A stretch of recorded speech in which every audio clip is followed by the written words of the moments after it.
Assalamualaikum warahmatullahi wabarakatuh. Pada kesempatan kali ini kita akan membahas soal-soal tentang SNBT 2023 tentang penalaran matematika ya. Di sini Bapak mendapatkan soal TO yang baru saja dikerjakan dan menurut ini Bapak menyelesaikannya dengan cara persamaan kuadrat karena memang grafik yang dibagikan itu dalam bentuk persamaan kuadrat. Jadi mari kita bahas bersama soal-soal ini. Mudah-mudahan mendapatkan pemahaman yang baik. Ayo, mari kita bahas bersama-sama. Di sini ada soal tentang persamaan kuadrat. Kita baca bersama-sama. Noah melakukan perjalanan menggunakan kapal. Dia berangkat dari Pulau A menuju Pulau B, lalu dilanjutkan ke Pulau C. Rute perjalanan Noah membentuk grafik fungsi kuadrat. Yang ini, rutenya tersebut serta posisi ABC digambarkan melalui diagram Cartesius berikut. Yang ditanya bahwa diketahui di sini fx memiliki titik puncak 1,16. Kemudian koordinat titik B-nya itu adalah 0,15. Berarti di sini 0,15, puncaknya di sini adalah 1,16. Ingat katanya di sini diagram Cartesius ini dalam satuan puluh km ya. Jadi jangan lupa nanti dikali puluh km. Jadi dikalikan 10 ya. 10 km ya. Pertanyaan yang pertama, jika ditarik garis dari Pulau A, Pulau B dan Pulau C akan membentuk kawasan segitiga ABC. Luas kawasan ABC tersebut adalah, nah jadi kalau ditarik garis lurus katanya di sini, ini garis lurus ya. Harus terbentuk gambar segitiga dari A ke B dan ke C. Nah, ini terbentuk segitiga ya. Maka pertanyaannya adalah berapakah luas kawasan segitiga tersebut? Nah, di sini kita harus tahu dulu berapa panjang alas segitiga ini dan berapa pula tingginya ya. Bagaimana? Apakah bisa kita dapatkan panjang alas sama tinggi segitiga ini? Ya bisa. Dengan syarat kita harus bisa ketahui terlebih dahulu apa persamaan kuadrat dari soal ini. Maka di sini sudah ada clue ya bahwa fx memiliki titik puncak di 1,16. Jikalau kita ingat kembali rumus persamaan kuadrat jika diketahui titik puncak itu, masih ingat? Ya, bisa kita tulis y sama dengan a x dikurang xp kuadrat ya. xp kuadrat ditambah yp ya. Nah, jadi Bapak ingat kembali jikalau diketahui titik puncak AX kurang SP kuadrat tambah YP. Tetapi jika diketahui dua buah titik potong terhadap sumbu X, misalnya di sini diketahui titik, di sini diketahui titik, maka itu yang dipakai adalah AX kurang X1, X kurang X2 ya. Hanya sekedar mengingatkan. Dan apa fungsi A ini menentukan bahwa parabolanya terbuka ke atas atau terbuka ke bawah. Nah, jadi karena diketahui titik puncak, jadi kita pakai rumus yang ini. Titik puncaknya adalah 1,16 dan ini sebagai XP ya. Ini XP dan ini YP ya. Nah, jadi bisa kita tulis Y sama dengan A-nya nanti kita cari ya. A itu diperoleh dari titik bantu. Titik bantu itu adalah di sini 0,15. Jadi bisa kita cari nilai A ini apakah positif atau negatif. Kalau kita lihat terbuka ke bawah, pasti A-nya nanti negatif ya. Jadi kita sudah bisa menebak pasti A-nya itu berupa bilangan negatif. Jadi AX kurang XP kita adalah 1 dikuadratkan ditambah YP-nya. YP-nya adalah 16. Nah, ini persamaan kuadrat kita. Tapi A-nya kita belum tahu. Dari mana kita tahu dari nilai A? Cari nilai A ini ya dari titik bantu ini. Ini sebagai X dan ini sebagai Y ya. Jadi gunanya titik yang diketahui satu lagi untuk mencari nilai A, membantu mencari nilai A. Jadi kita substitusikan ini sebagai X, ya ini kita tandai saja sebagai X dan ini sebagai Y ya. Nah, berarti Y-nya adalah 15. Sama dengan A dalam kurung, ini X-nya kita adalah 0 ya. 0 dikurang 1 dikuadratkan ditambah 16 ya. Jadi kita dapatkan bahwa nilai A-nya nanti berarti nilai 15 itu sama dengan A 0 dikurang 1 dikuadratkan ya, berarti 1 ya. 1 itu ditambah dengan 16. Nah, berarti A kita sendiri adalah tinggal dikurangi aja, 16 pindah ke sini jadinya min 1. Jadi persamaan kuadrat kita itu kita kembalikan ke sini nilai A-nya, yaitu fx-nya itu sendiri atau y sama dengan fx fungsi dalam variabel x ya, berarti min 1 dalam kurung x min 1 kuadrat ditambah 16 ya. Jadi kita untuk membuat luas segitiga itu, mencari luas segitiga, tingginya sudah kita ketahui, yaitu tingginya adalah 15. Karena koordinat dari B ini ke 15, otomatis dari sini sampai ke sini panjangnya 15, atau tingginya ini adalah 15. Yang akan kita cari panjang AC. Dari mana kita cari panjang AC ini? Ya dari sini. Kita tahu dulu terlebih dahulu persamaan kuadratnya. Berarti fx itu kalau kita gambarkan, ini kita jabarkan saja. Ini x kuadrat min 2x ya, ditambah 1 ditambah dengan 16. Jadi fx, nah sudah jelas ya, ini a nya min 1. Min 1 sudah sesuai dengan gambar bahwa jika a nya negatif maka parabola terbuka ke bawah. Ini sudah terbuka ke bawah. Jadi jangan sampai salah kita mencari nilai a.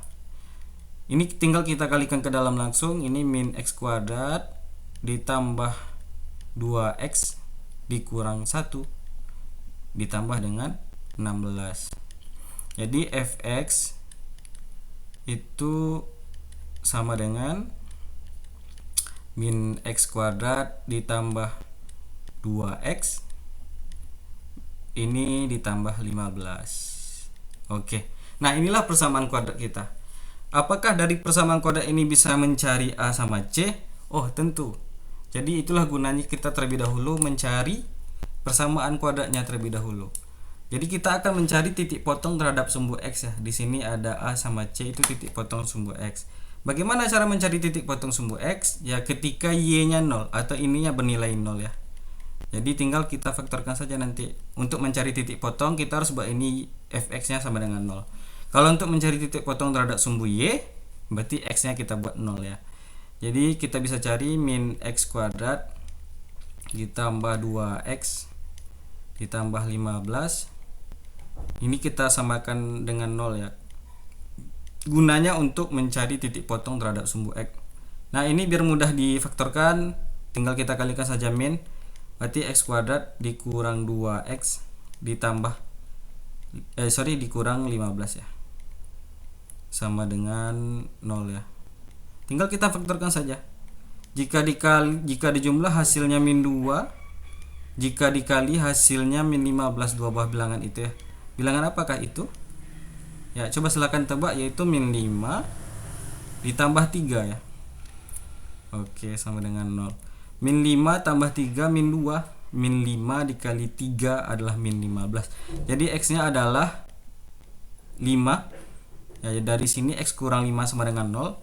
Dan dari sini satu lagi x-nya itu adalah min 3. Min 3. Nah, jadi kita dapatkan koordinat titik ini. Titik A itu pasti yang negatif yang ini ya. Berarti koordinat titik A ini adalah min 3,0 dan koordinat titik C ini adalah 5,0. Jadi berapa panjangnya nih dari min 3 kita tulis saja min 3 dari titik A ini min 3,0 ya. Jadi nolnya oke, dan di sini koordinatnya adalah 5,0. Berapa panjangnya dari min 3,0 sampai 5,0? Yaitu panjangnya adalah tinggal kita jumlahkan saja ya. Dari sini ke sini 3, dari sini ke sini 5, berarti 8. Nah, sudah kita ketahui berapa panjang alas, berapa tinggi ya. Jadi untuk mencari luas segitiganya adalah setengah kali alas kali tinggi. Setengah alas kita 8 ya. Jangan lupa di sini jangan 8 saja kita buat karena harus dalam bentuk puluh kilometer. Jadi harus kalikan dulu 10 ya. Jadi panjang alasnya itu adalah 80 dikali tingginya itu adalah 150, karena 15 kali 10 ya. Ini jangan lupa karena kaitannya dengan ini 10 km gitu ya. Maka bisa kita cari 40 ya. Ini kita coret aja langsung. 40 dikali 150 berarti 60,02 ya. 60,12. Jadi 6000. Jadi luas segitiga ini adalah 6000 km persegi. Oke, itu yang pertama ya. Jadi terlebih dahulu konsepnya kita harus cari dulu ini alasnya itu panjangnya berapa. Untuk mencari panjang alasnya bisa kita dapat dari persamaan kuadrat. Harus kita faktorkan dulu. Kita cari titik potong sumbu X nya terlebih dahulu. Itu yang pertama. Mari kita lihat untuk pertanyaan yang kedua. Jarak kapal terhadap sumbu X di saat jaraknya terhadap sumbu Y sejauh 40 km. Oke, mari kita pindahkan saja gambar ini. Coba kita pindahkan terlebih dahulu gambarnya. Nah, ini dia gambarnya. Bahwa yang gambar tadi sudah dicoret ya, jadi terpaksa kita ambil lagi gambarnya. Jarak kapal terhadap sumbu X di saat jaraknya terhadap sumbu Y sejauh 40 km ya. Jadi jarak dari sumbu Y 40 km. Berarti ini kan sumbu Y ya. Berarti kapalnya itu kira-kira jaraknya itu 40, berarti lebih kurang di sini ya. 40 itu maksudnya di sini adalah 4 ya kalau digambarkan. Karena kan disampaikan di soal dia dalam 10 km. Dan di sini adalah panjangnya kan 5 tadi ya. 5,0 gitu ya. Nah, yang ditanya jarak kapal terhadap sumbu X, berarti sama saja kita mencari panjang yang ini. Berapa panjangnya? Nah, itu bisa kita cari ketika nilai dari ini, nilai X-nya itu jarak, jadi gini ya. Jarak dari titik ini ke sumbu Y. Nah, itu adalah jaraknya 40 km. Maka berapakah ketinggiannya jika X-nya 4? Jika X-nya 4, kalau di sini kan katanya 40 ya. Jadi nanti kita konversi ke dalam diagram kartesius itu cuma 4. Berarti jika X-nya 4 sama dengan 4, itu berapa nilai Y-nya itu maksudnya. Berapa ketinggiannya gitu ya. Ketinggiannya itu jarak dari titik itu ke sumbu X. Jarak dari titik ini ke sumbu X. Nah, jadi sama saja mencari berapa tingginya gitu ya. Jadi ketika X-nya sama dengan 4, jaraknya dari sumbu Y itu adalah 40. Jadi berapakah ketinggiannya? Bisa kok dicari. Ya, kita kembalikan lagi dari persamaan kuadrat kita. Y itu sama dengan berapa tadi? Persamaan kuadrat kita min X kuadrat ditambah 2X ditambah 15 ya. Coba kita lihat lagi persamaan kuadrat kita. Min X kuadrat ditambah, ini dia, min X kuadrat ditambah 2X ditambah 15 ya. Jadi ini persamaan kuadrat kita. Jadi ketika Fx nya ini Y ini sama dengan Fx ya, berarti Fx. Jadi ketika X nya itu 4, jadi jangan 40 dimasukkan ya, karena dia harus dikonversi dulu ke angka yang satuan gitu. Ketika nilai F4 ya, jadi berapa ketinggiannya? Jadi min 4 kuadrat ditambah 2 kali 4 ditambah dengan 15. Berarti kita peroleh min 16 ya. Jadi jangan hati-hati di sini, dia tetap min ya, jangan positif. Karena ini minnya di luar. Kecuali kalau ini min 4 dikuadratkan, itu baru positif 16. Tetapi ini yang dikuadratkan itu hanya 4 saja, min tetap ada di luar. Ditambah 8 ditambah 15. Jadi kita dapatkan di sini min 16 tambah 8 min 8 ditambah 15 ditambah 15. Nah, berarti kita dapatkan nilainya adalah positif 7. 7 itu masih dalam satuan ya. Kita harus kalikan dalam satuan yang sebenarnya, dikali puluh kilometer berarti sama dengan 70. Nah, adakah jawabannya? Ada di jawaban yang C. Jadi maksudnya adalah jarak koordinat titik ini dia berada di koordinat 4,7. Jadi di saat jaraknya terhadap sumbu Y ini ketika X-nya 4, berarti Y-nya 7. Nah, jadi Y sama dengan 7 artinya adalah titik itu terhadap sumbu X. Ini kan titik ya. Titik ini terhadap sumbu X jaraknya adalah 70 km. Oke, jadi itulah pembahasan kita bagian yang pertama. Ditunggu pembahasan-pembahasan selanjutnya. Terima kasih segala perhatiannya. Mohon maaf atas segala kekurangan. Assalamualaikum warahmatullahi wabarakatuh.